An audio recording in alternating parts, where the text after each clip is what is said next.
la députée de l'opposition à l'Assemblée nationale, Kafui Adjamabo Johnson, a sillonné plusieurs écoles primaires de sa circonscription du Golfe, à l'occasion de la rentrée scolaire 2025-2026. Son constat est sans appel, la rentrée n'a pas été une réussite, malgré les déclarations officielles du gouvernement. Des écoles en grande difficulté. Les visites, effectuées les 15 et 16 septembre, ont concerné 5 établissements, les écoles primaires publiques, EP, Massouin et Camp Général Gnassingbé Yadema à Golfe 3. Le lycée du 2 février à Golfe 5, interdit à la visite pour travaux de réhabilitation ainsi que l'EP Kodomé et l'EP Niekonakpoe Ouest à Boka, Golfe 4.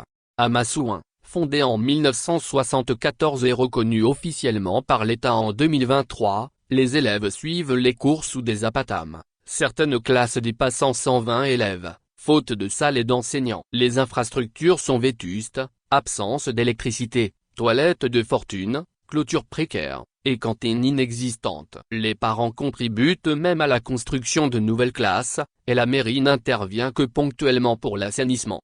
À l'EP Camp Général Gnassingbé Yadema, l'école bénéficie d'électricité et de bâtiments anciens mais fonctionnels. Néanmoins, le manque d'infrastructures sanitaires, l'absence d'infirmerie et la proximité d'espaces ouverts exposent les enfants à des risques. La cour est souvent utilisée par des jeunes du quartier, aggravant la vulnérabilité des élèves. La sécurité et l'hygiène restent des défis majeurs. À Kodomé, l'EP surplombe un dépotoir et des taudis en tôle. Un bâtiment neuf financé par la mairie a rapidement subi des dégradations, portes volées, robinets arrachés, sol abîmé, forage inutilisable et terrain de jeu inexistant. Les élèves n'ont pas accès à la cantine et l'école n'est pas électrifiée. Les parents ont financé un compteur cache-poe pour pallier l'absence d'électricité, mais le quotidien reste précaire. L'EP Niekonakpoe Ouest à Boka souffre également d'un manque criant d'enseignants, d'infrastructures délabrées et d'insalubrité persistante. Les toilettes sont inutilisables,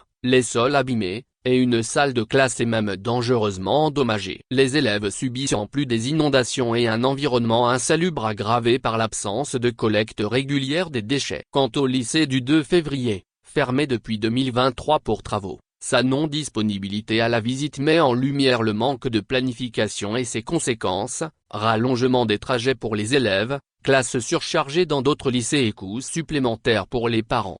Une rentrée scolaire loin d'être satisfaisante. Madame Adjamabo Johnson dénonce un décalage profond entre les annonces gouvernementales et la réalité des écoles publiques. Les infrastructures sont vétustes, les enseignants insuffisants, les conditions sanitaires alarmantes. Les écoles n'ont ni cantine, ni infirmerie, ni matériel informatique, souligne-t-elle. Elle constate également un manque de sécurité, avec vol récurrent de portails, bancs et équipements. La députée attire l'attention sur le fait que certaines écoles disposent de seulement 50 000 à 60 000 francs par mois pour leur fonctionnement, alors que les besoins dépassent largement ces montants. Dans ce contexte, la gratuité de l'école primaire semble encore loin de la réalité. Les associations de parents d'élèves souhaitent intervenir, mais sont limitées par le cadre légal et la peur de sanctions pour les directeurs d'école.